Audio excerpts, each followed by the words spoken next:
Welcome to the Raising Outsiders podcast. We're your hosts, Mickey, Jaden, Christina, Wyatt, and Raylan. This is the podcast where we share all of our life's adventures, big or small. So let's roll on with today's episode.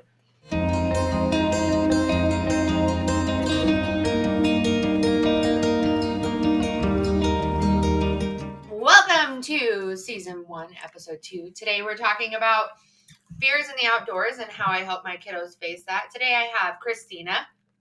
Hi. And Jaden. Yo. They are my oldest two. Christina is 11 and Jaden is 13 going on 14. Maybe he's going on 45 some days, depending on which day you talk to him. What? So, here we go.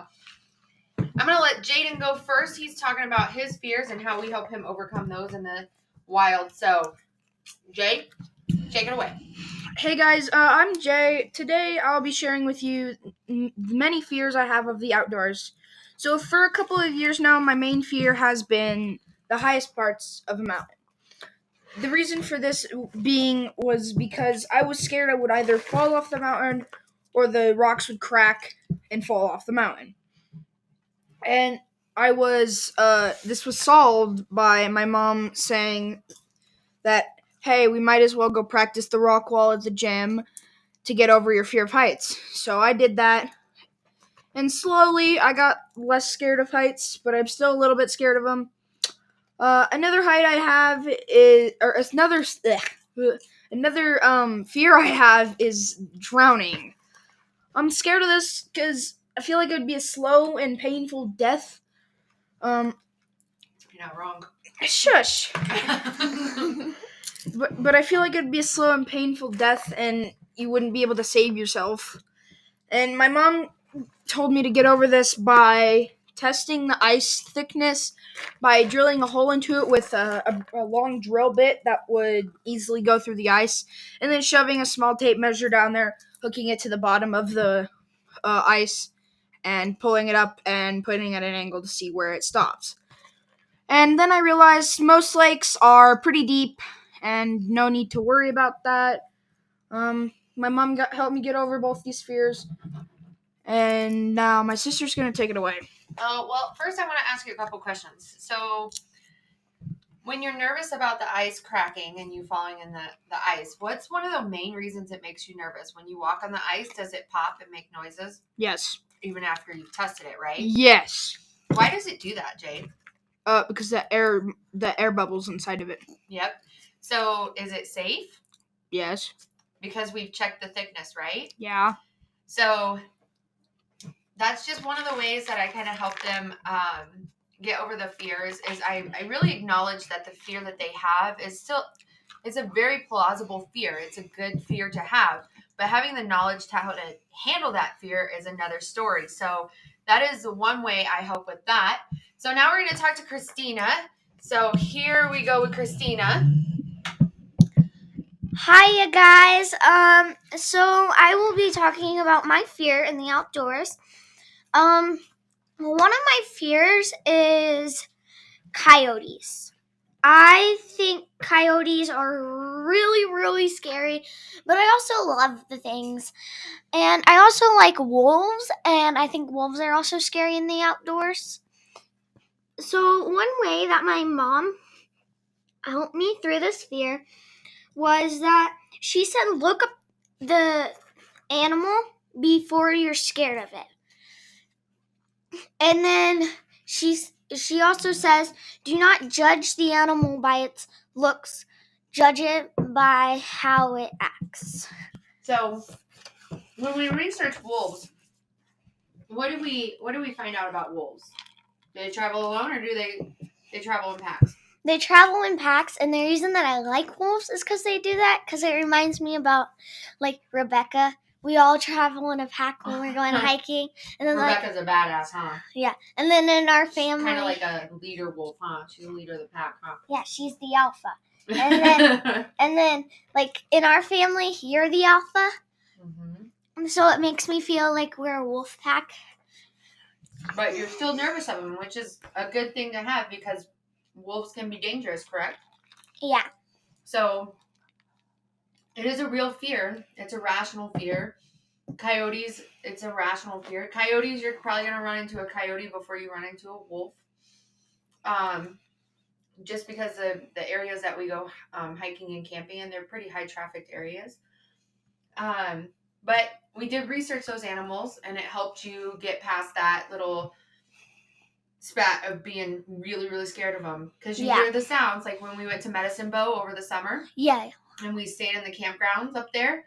It's a little bit more isolated, right? So what animals did we see while we were up there? We saw a moose. How many moose did we see? 4. And 2 of them were what? Fighting. Yeah. So that's something we should be rationally fearful of too, because if we get too close to a moose, are they nice or are they mean? They're mean, especially when there's 2 males fighting over a female. They're super aggressive, right? So those are things to be aware of, and they're rational fears to have. So we acknowledge those fears, and then we research those animals and how we should take care of that, right? Yeah. All right. So what's your other fear? So my other fear is getting lost. So we have practiced like what to do. It's called the hug a tree.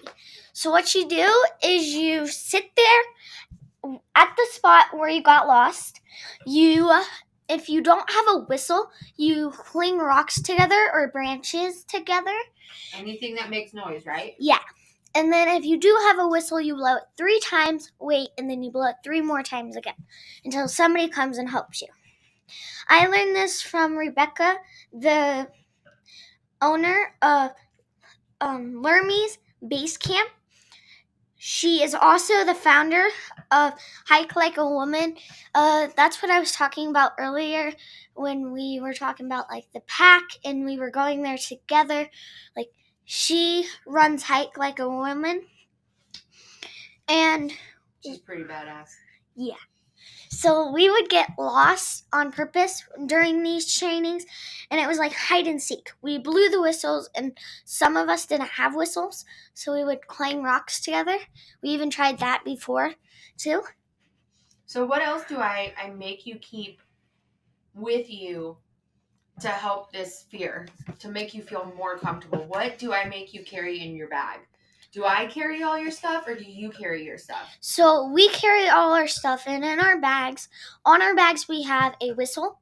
In our bags we have a water, we have food, and then we have extra clothes just in case, and then we have the blankets, and then a poncho just in case it's raining. So is this blanket a like fluffy blanket, or what kind of blanket is the blanket that I have you carry? It's a foil 10 like one. And it's called a safety blanket, right? Yeah, and it keeps your body heat in. Yeah. Yeah. So that first the Safe Kids hike that we did with Rebecca, what was the coolest thing about that? What do you think that was?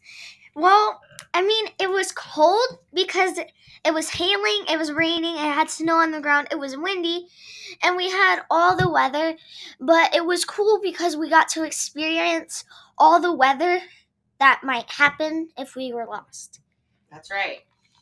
So those are a little bit of the kids' fears, and I'm just going to kind of talk about how you can really help them curb those fears. Fears they're not irrational. They're not something to shove off in the corner or tell them that it's nothing to worry about and that you're going to be there to protect them, because in all reality, they could get lost and they could like not know what to do, or they could walk up on a mountain lion on some food, and they need to know what to do about those situations. So my biggest thing is if they have a fear of an animal in the wild, I'm going to tell them to look it up so they can understand what that fear is about. I'm going to ask them questions about how to respond. Like I'm going to have them and the knowledge is key, right? So having my older kids look up these things on, we have field guides and things like that. And we also have this awesome thing called Google. And the thing about Google is I can help them sift through like the good and the bad of Google, and that kills two birds with one stone. I'm going to teach them how to find good, proper sources, and then I'm going to teach them also like how to research things on their own. So if they were out to plan a trip in the future on their own, they have these resources and they know how to do that. So fears are not something to push off into a corner for kids. You need to acknowledge the fact that their fear may be rational. It may seem crazy to us. When I think about ice, I'm like, okay, yeah, it's going to pop. It's going to make sounds because the air bubbles and the water running underneath it. Like, I know that, but that still scares my son. So we need to talk about how he can curb that fear. So I was researching like how if you were in the deep blue, like if you ever were at a beach or something and there was maybe a shark ashore and you were in the water near the shark and you don't like swim off and try to race it. You turn around, look at its scales or look at its eyes, and it'll turn around because it thinks you're a predator. Oh my. I'm going to have to research that one on my own because I don't know about all that. And I'd rather you not get your head bit off because you're looking at a shark. But I'll research it and find out. So the key is to acknowledge their fears and let them know that you get it, you understand. One of the things that Wyatt's scared of in the wild is this seems really, really minor. Wyatt is scared of bugs. So we just have to tell him that not all bugs are bad and that, they're not, like, tell him which ones you should be worried about. Ticks, definitely we need to worry about ticks. Some spiders, but definitely not daddy long legs. He's scared of daddy long legs. Yeah. So, all right. So then we're going to talk a little bit about Raylan's fear. Raylan actually has a big fear that kind of hinders like a big part of our summer, right? Mm-hmm. Okay. Yeah. What is that fear? He will not sleep outdoors. He does He's someone different when he has to sleep in a tent. Which is weird, right? Because Ray loves the outdoors, huh? Yeah. So what we did to help this, we brought a mattress this year, like a blow-up mattress. We bought his favorite blanket and a big lantern. We brought so Mom downloaded True Colors, his favorite song, on Spotify for him. Yeah, and then we at least try to go every year once a week, or like once a day at least every year, so he can at least know what it is. So because he's scared of sleeping outdoors, does that mean Mommy just doesn't make him do it at all? No. Because how is he going to get familiar with something if I never, ever, ever try it? Yeah. Right? He won't. Right? So Exactly. What did we do this year? Like, what are we going to do this year, guys? Because this is a big year because he's 6 years old. And we really, really want him to get to sleeping in the tent. So what did we do this year? So for like a couple of weeks or so, we're going to go camping because our mother here bought a big all-weather tent that can fit what size bed?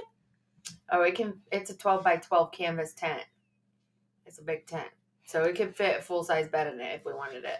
Yeah, so we'll probably bring a full-size bed, put that in the tent. Raylan should sleep. We bring a lantern, some heater. Oh, and we won't forget extra blankets and warm clothes. Yeah. We forgot that last time and we almost froze our tushes off. Yep. So. And we're going to buy Lifesavers, cookies and cream Hershey's, and graham crackers for our favorite type of s'mores. Yeah, my kids like to add some candy to their s'mores. So the reason that we keep introducing camping to Raylan is because we know he's scared of it. So he's got to get over it. Well, it's not just that he has to get over it, but if we reintroduce it in small increments, his likelihood to warm up to it is better, right? Yeah. So that's kind of one thing that we really, really do. So wait, I have a question for you, Mom. Oh, jeez. What's your favorite type of? What's your fear of the outdoor? Oh man. So my fear in the outdoors? Are we talking about when I'm by myself? Or No, with everyone With and by everyone yourself. and when you're by yourself. Okay, so when I'm with all of the kids, my biggest fear Is losing one Wait, of let us? me guess. Yeah, that. My biggest fear is losing one of my kids. Oh, And That's pretty scary. that shakes me to the bones every single time that I go with you guys. That is why I make sure that you guys are super prepared for if you were to get lost. Now, what without about me. when you're by yourself? Now, when I'm by myself, you want to know what my biggest fear is? Bears. No, Moose. no, Mountain lions. no, Getting Car lost dying? and not having your phone to call anyone. no, Car dying on you? no. What is it? My trip will end too soon. That don't make Wait, I know why she's afraid of getting like one of her kids lost. It's because back when That's heartbreaking. she was a kid, when she was in Girl Scouts, she got lost and she had nothing, and she remembered which way the wind blew, which was west, or was it east? Which way was it? And So she, yes, when I was Christina's age, I was part of a Girl Scouts crew, and we went out camping, and it started to rain. It looked like some of the trail was washed out, and our camp leader was like just trying her best because she had some navigation skills, and she was just trying her best to get us back. And I've always had a pretty good sense of where Direction. I'm at and pretty good sense of location and stuff. So we ended up finding this edge of this farmer's field, walked through a bunch of cows, walked up to the farmhouse, and asked her for a way back to our campground, which she happily did. So that makes me nervous as my kids getting lost in the woods for sure. But I definitely invest in some reading of maps. Definitely know how to read a compass. I teach my kids what to do if they get lost. So that's how I curb that fear. okay, can you teach us? Like, I want to learn how to make paint bottles, like how to make organic. Paint out of just normal stuff. Yeah, so like we can mark where we're going, just in case we do get lost. Yeah, we'll do something like that this summer. That sounds like a good idea, guys. Like we purposely get lost, and then we take some paint, and then we like mark them, and Mark people the trees as we go. Yeah. But if you're hugging a tree, why are you marking trees? So say it's say you're marking your trees on the way to where you get lost. Say you just to be safe, you're marking your trees. Just in case you get Oh. yeah, like you mark them, Okay. and then you get lost, and then you follow the marked trees back to where you were, and then you get back on the trail. Well, maybe we should do some more research on that and see how effective it is. Okay. Because it might be more effective for you guys to learn how to read a compass, Yes. right? Well. Yeah, but what if we don't have a compass on And hand? to read tracks. Yeah. That Right. too. That's good. So those are some things that we can definitely focus on this summer. All right, guys, we have one more thing to do on this episode. What is it? What is it? We are announcing the. All right, hold on. We all got to say this at the same time because they're going all over the place. We are announcing the winner of our of book book- giveaway. Book giveaway. What's the name of the book? I don't remember. The Great Outdoors. But and the name of the book is There's No Such Thing as Bad Weather. Okay? Okay. All right. And our winner is Drum roll.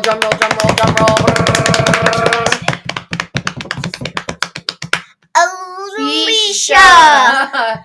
So the winner of our book is Alicia. So I will message you, Alicia, with that book and get your address so we can get that sent out to you.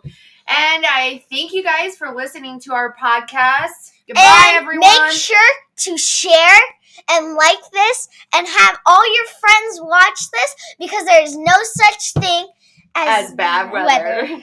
So, be sure to share our podcast, like our podcast, subscribe to our podcast. Hey, guess what, guys? I've shared my podcast to one person already. Yeah, see? Oh, so, sharing is caring.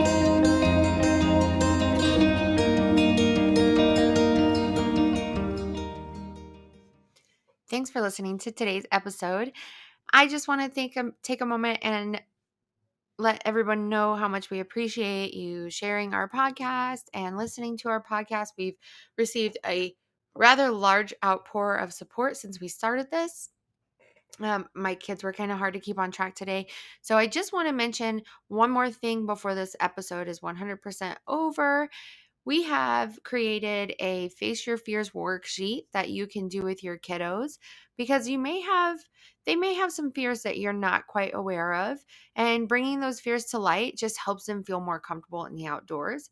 So we've created that worksheet, and you can find that at www.raising-outsiders.com. Again, that's www.raising-outsiders.com. And you can download that for free and print it off and do it with your kiddos and help find those fears and help them face those fears. It just makes being outside a little bit easier for them because fears are not irrational when it comes to kids. They don't see them as irrational, and we really need to give them the benefit of the doubt and actually acknowledge those fears. So, thanks again for watching today's episode, and we hope to see you next time. Have a great night.